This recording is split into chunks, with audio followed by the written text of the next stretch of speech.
And welcome. I would like to begin tonight by acknowledging the traditional custodians of the land on which we meet and pay my respects to their elders past and present, and I extend that respect to Aboriginal and Torres Strait Islander peoples watching tonight. Tonight we're bringing you a very special conversation with Jane and Jimmy Barnes, where they'll be discussing their beautiful new book, Where the River Bends, with comedian, journalist, author and speaker Mandy Nolan. Before I hand over, I just wanted to remind viewers that you can order a copy of Where the River Bends right now at booktopia.com.au. And I also wanted to encourage you to ask as many burning questions as you have for Jane and Jimmy Barnes in the comments, and Mandy will do her best to get to as many of them as possible in the 30 minutes or so that will be all together. So again, reminder to buy Where the River Bends at booktopia.com.au and ask your questions in the comments for Jane and Jimmy Barnes. And I will now hand over to Mandy Nolan and to Jane and Jimmy Barnes. Hello. Hi. Hello, everybody. Hi, how are you going? Hello, my name is Mandy, and we have the fabulous Jane and Jimmy Barnes, who need no introduction. The authors of this absolutely gorgeous book. I'm going to hold it up to my camera. It's called Where the River Bends. This is the most beautiful cookbook of the year, I believe, and my family's already attempted a few recipes. You'll see all these notes. You can see. Very good. Yeah, that's very good. That was put by my 12-year-old daughter, who I just have to show everybody at home, who made these shortbreads on the weekend without telling me as a surprise. Very good. It's fantastic. So I just want to ask you two, why? I've been to your fabulous kitchen. I know your incredible relationship with each other, with your family, and with your food. Why a cookbook?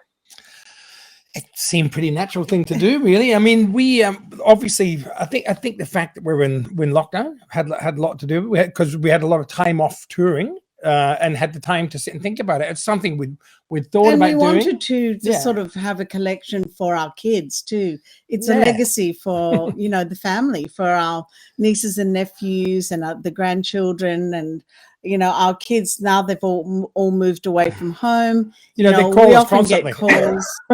And you Mom, how do you cook my favorite such and such? You know, whatever it is, and that's the nephews and everything do that. So, yes. So you know, so rather than Jane having to tell them all, or us having to cook it and send it to them, now they can do it themselves. We can go to their place for dinner.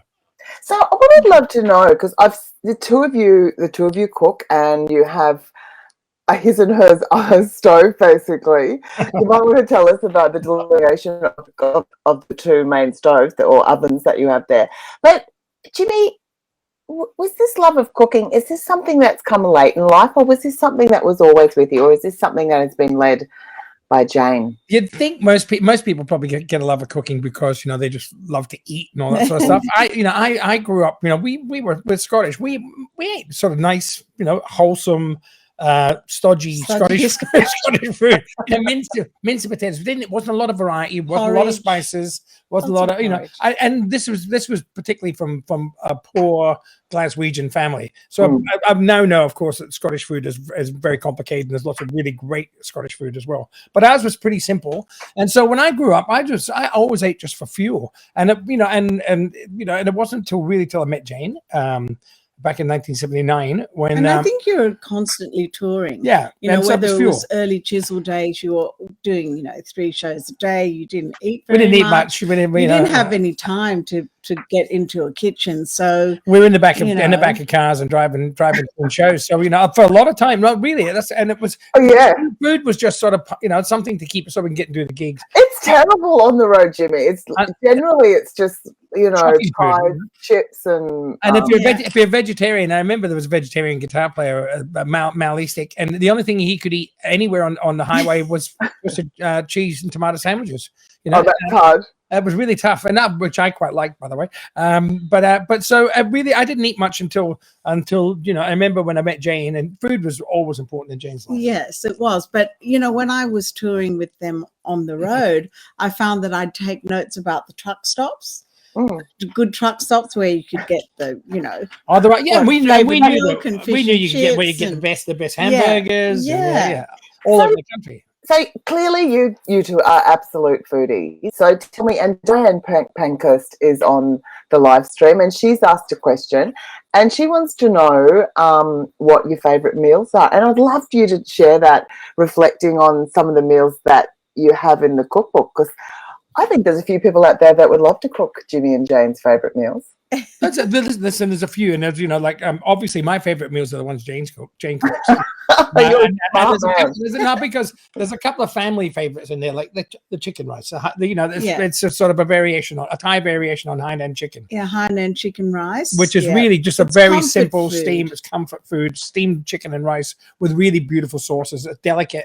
And it's, you know, so, and one of the things that I've learned, you know, over the years from getting involved with food is your food's only as good as the produce you use. So you've got to buy really good produce, seek out the good things. Happy chickens that have had happy lives, chicken, smile on the beaks, and free-range chickens, and good sort of organic stuff and all that. And if you cook with wine, you know, when they say you cook with wine, don't use really cheap wine. Use good wine, because everything affects the flavors of your food. So there's that one that I love. There's a few Thai favorites like that, the Jane's green chicken curry, which is just absolutely phenomenal. And I, of course, love everything that Jimmy does on the grill, because he's really become very good at. He's got his own. When we talk about our own business, you can say this is the story of Grill Meets Grill. He's got an outdoor kitchen, and he does some great stuff on there, like, you know, grilled giant mushrooms. We've got such great produce. Oh, it's amazing. In Australia, that, you know. And some of the favorite foods of all time, you know, Jane talks about it in the book, you know, like after shows, coming back, driving home. We live in the country, so quite often we drive a few hours after shows to come home, or we fly and charter and come home. And, you know, you just feel like a toasted cheese sandwich. But if you make the right toasted cheese sandwich, it can be really good, you know. I love that that's in the book. I also love you talking about produce. And for those who don't know, in the book are some incredible photographs of your beautiful, beautiful place and your garden, which is just incredible. Like, how do you get the time to get out in your garden, or is that the first place you go in the day? Well, you know, when you plant vegetables, it's the planting, and we just leave it. The soil's so great, and you water it, and the vegetables just seem to thrive. And we are lucky though, because we do live in the country, and it's really nice soil, and there's good climate. It rains a lot and all that sort of stuff. But if you happen to live in a city, you know, you can just, if you got a balcony in your apartment, you can grow herbs and stuff, and you can just go and grab a handful of fresh herbs and freshen up a lot of great dishes. You do a steak or you do a pasta, and you chop your fresh herbs, your own herbs, and throw them in. You know what's in them. They just sort of taste different. It brings things alive. It's I don't know if it's psychological, but you know, we have our own honey, and you know, the last couple of years have been a luxury for us, just in that we could be home and walk out into the garden, and your own eggs and for the chickens and all that sort of stuff. It's really very cool, you know. It is beautiful. Yeah, and we love to do it, but at the same time, you know, if you can't do that, you can go and find good produce yourself. But there is something, you know, if you get a chance to sort of, you know, grow a few things or you know, raise a few things, then nothing tastes better than your own vegetables. I take boxes of produce up to my sisters in Sydney and my friends, and they just love it. Wow. Your garden is really inspiring, and the photographs in that cookbook, that's what I love. It's real, from the garden to the plate. Now, I've got a question from Chris from the live stream, who wants to know if you're going to be with your family this Christmas, and what are the Barneses going to be cooking? Well, the family is a big. There'll be like 50 of us. 50 of us for Christmas lunch, and a few orphan families. You know, a couple of orphans. Sit down lunch. Yeah, so that sounds like we're going to be slaves, but actually, everybody. It's like the loaves and fishes thing. Everybody brings something, and everybody cooks. So, like the kids all have the dish they do. You know, Jane does the. I'll do the turkey. I'll do chickens. I'll do chickens and gravies, and somebody else will do my hair. You'll do vegetables, and Jane's sister will do potatoes. Jeppy will do trifle. Yeah, Jane's other sister will do trifle. My favorite dessert. Are you eating your own chickens, or do you? No, we don't eat the chicken. They've got names. Once you gave them names, you can't eat them. You know, I go. You know, you couldn't eat Joan Jett. You know, we got chicken called Joan Jett. It couldn't do it to her. You know, Jane would never Rock forgive me. chickens. He's a Plymouth Rock chicken. Yeah. So Jimmy usually does a great duck that's stuffed with black pudding and chestnuts, and it's just amazing. And I cook mine in either in a slow cooker or on a rotisserie or over charcoal and stuff. Yeah. So I do a lot of literally. It works out well. I do a lot of things outside. Yeah. And which is good for Jane because I don't get free. But now that we've just had spring and the garden's been full of duck families, I just can't do the duck anymore. family. Oh, it's hard to, I can imagine. It's off the menu. Because the cookbook is called Where the River Bends, so it's full of beautiful. So I imagine it's hard to look at a duck while you're eating it. But, and we don't want to have a duck on a rotisserie while they're all swimming around just down in front of us. Looking at you like, is that my family up there? So it's getting harder. But in saying that, we could and but there was less meat in our diet all the time, and I could see us sort of leaning more and heading more towards vegetarian. In fact, some of the family, David, my son, for instance, is vegan. So at this dinner, so we've got vegans, yeah, pescatarian, we've got a gluten-free, we've got a glutton, we've got our Jewish contingent, and the carnivores. We've got the carnivores, and we've got Mark, who only has white meat, no red meat. Yeah. So we cook and we have to consider everybody in the family. And it's like, just place your orders, write your order on the back of a $50 note and give it to us. I love that. Well, it just shows also that's what I love, because my daughter who went through your cookbook, she's a vegetarian and she went through and found, and she's right into it. So I love a cookbook that can actually address so many different cooking sort of kind of and people's diets. Now, Angelique Summers has asked, well, she said, we've already talked about what your favorite meal is, but she wants to know what's your favorite thing to cook. And apart from Jane, I guess this question is to you, Jimmy. The next part of it is, who's your favorite person to cook with? But I'm interested in both of you to know what your favorite thing for both of you is to cook. I'm easily to say mine. I love working on charcoal. I cook with charcoal a lot, and what I love about cooking on charcoal is the fact that it's one of those things you have to be really in the moment. You have to really, you can't sort of turn your back for a minute. You can't sort of can't put things on and forget. You've got to be present and be mindful of what you're doing all the time, because easy gets out of control, or easy burns, or you can overdo it. You have to really be in the present to do it, and it's sort of meditative for me. So I love working with charcoal, and that's what these days you go to restaurants and you'll see people, they charcoal salads, everything. You can charcoal anything. Wow, you can charcoal a salad. You put a cross lettuce on above a charcoal grill, and just if you look at the fire menu, he does the best everything on and you just put it there and drizzle a bit of oil through it and just let it simmer above the charcoal for a while, and then I do that I cook corn and all the vegetables I can cook on the bar. That's my favorite thing to do. What about you, Jane? What's your favorite meal to cook? You know what I love to get up. I get up early, and I'm the only one awake in the morning, and I just love to put on like a tray of biscuits or a cake or something. And then you see me, I come sort of floating out into the kitchen. And so that not only just making something, to look forward to, but just so that the house smells beautiful. Oh, it's amazing. Friendly. And they all just sort of we all get up in a good mood then. Yeah. We all get up in a good mood then, you see. Oh, actually, you do have those incredible crepes. We had those the other day. Oh my God. They're fabulous. They're really, and they're not hard to make. No. Yeah, they're really good. Nothing in this book is we try. That's the thing. Make. Yeah, man, because quite often I pick up cookbooks, and some of them I pick them up and I'm just freaks me out, and I'm daunted by them. And it's overwhelming. I wanted our cookbook and sort of Jane to be something that people could do and was accessible, and I think that people who can cook, who cook every day, it's probably a little, but they can add their own. It's probably a little simple, if anything. I think you should be able to cook and talk and have a drink of wine and socialize and do it. Absolutely. Which we have done. Which we have with you, Mandy. I know, you're so good. It's like, I love that.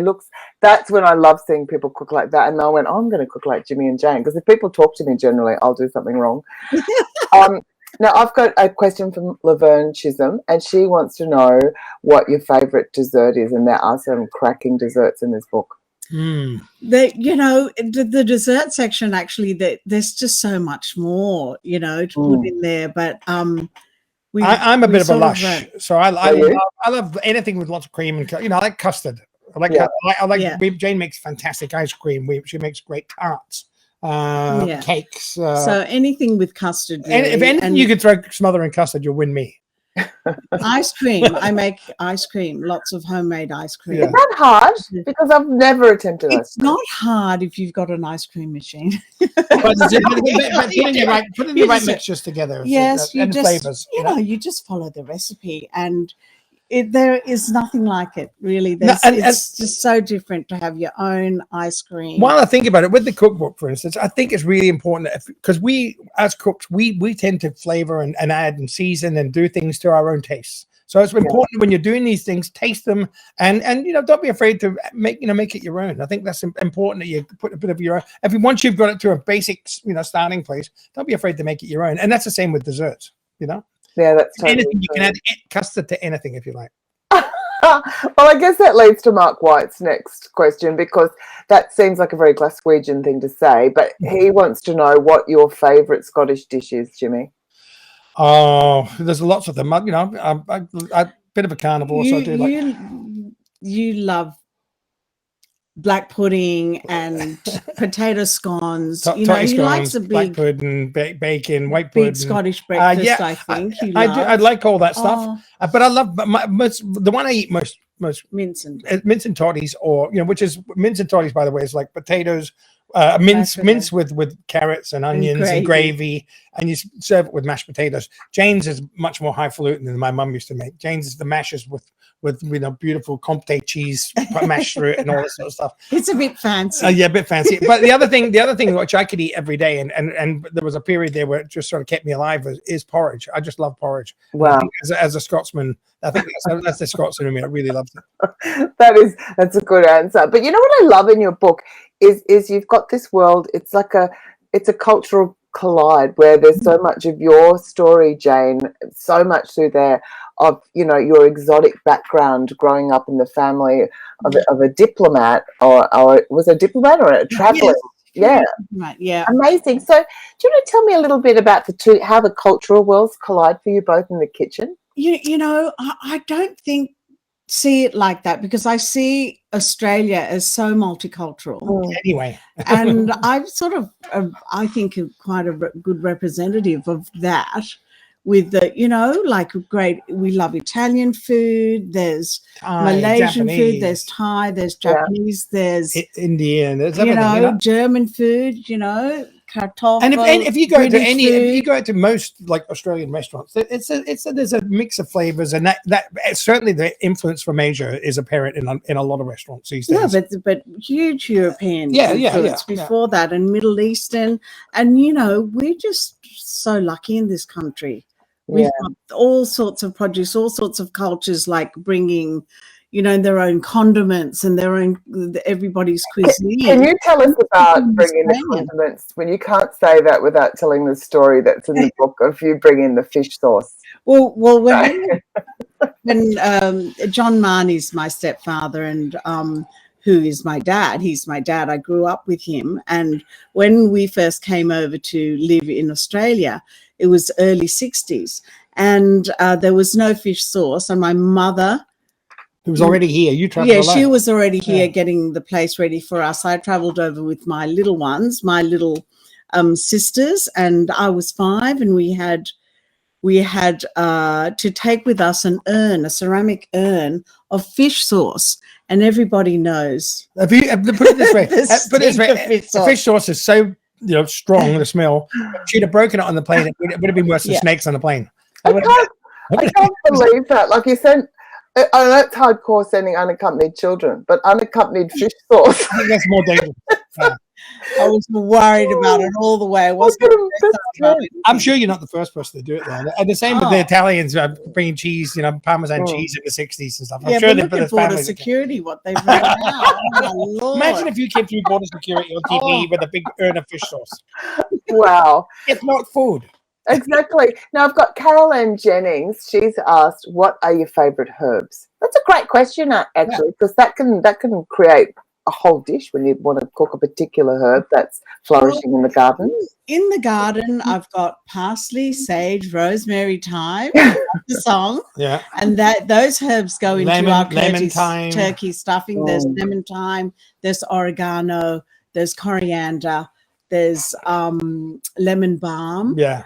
So and I think we use quite a few of them together in different recipes. I think parsley is a great versatile herb, and it's just sort of subtle. But but Thai basil, for instance, we'd be lost without Thai basil in Thai cooking, I think. Well, how is it different? Coriander, yeah. It's like a little bit. It has more of a kind of a stronger taste to it. The Thai basil. Yes, it does. And there's a cousin to the basil too. There's a holy basil, which is a different strong taste again, for different dishes. I think coriander is my favorite. Pretty serious, we use that in Thai cooking. We use that in Australian dishes with seafood, in Mexican cooking. Yeah, it's pretty good too. Yeah, it is fantastic. Now I have another question, sort of around herbs, but it's around Desley. I think it's Kuhn, I hope I said that right, says, your home's beautiful, your lives are amazing, but what she's interested to know is, do you grow edible flowers, and what are they? Yes. Yeah, we've got a bunch of nasturtiums, we've got pansies. Can you eat pansies? You can eat pansies. Little violets. The borage. Yeah. Borage. Flowers. The flower on rocket. Yeah, the rocket. Delicious. The rocket flower is delicious. You can use the rose petals for tarragon flowers are quite beautiful too, aren't they? The little yellow ones. And sage flowers. Coriander the borage flower tastes like a little cucumber. I've tasted them. They're beautiful. The borage grows really wild in the garden, and our bees love it. So we've planted it mainly for the bees, but you can eat it. It's good. Yeah. Oh, now Vanessa Evans wants to know: do any of your grandchildren like to cook with you? They all love to cook with us. Yeah. They love it. We did, like, while we were locked down, we've we've Zoomed cooking with David's children, for instance. We made banana cake with them, and but I've got we've got 3 that live close by in the same village as us, so. I know that comes from because their parents cook. As our kids were growing up, Jane used to sort of pair us off. It was a bit of a tell them about that. Well, we went through a stage there where I would pair off with Ellie Mae, the youngest, and Jimmy and Jackie, our son, would cook together, and Mahalia and EJ. And what we do is, once a week, we'd have to plan the menu, do the shopping, set the table, style the table, and feed the meal, And which was good, because me and Jackie would be like sort of not wanting to be beaten by the girls, so we'd be trying really hard.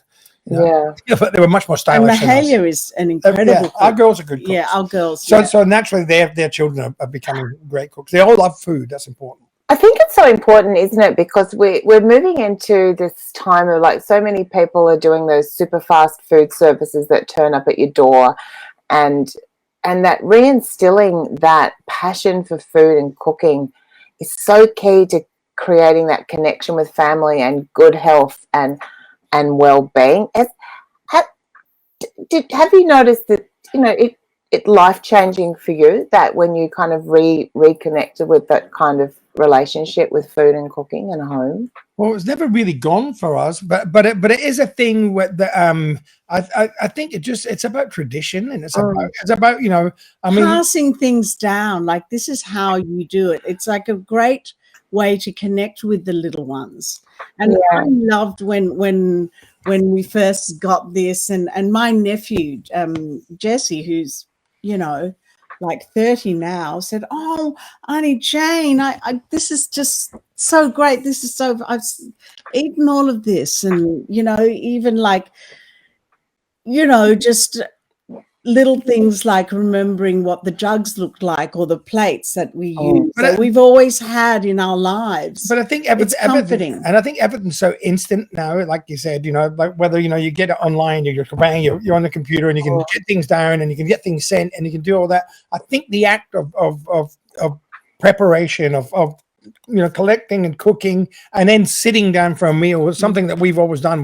It's very important, at least that main meal once a day, we all sit together and get to debrief, and it's like the peace talks. Whoever's been fighting gets to make up, and, and we all have, it's part of relationship, it's just, if there's something there that everybody looks forward to.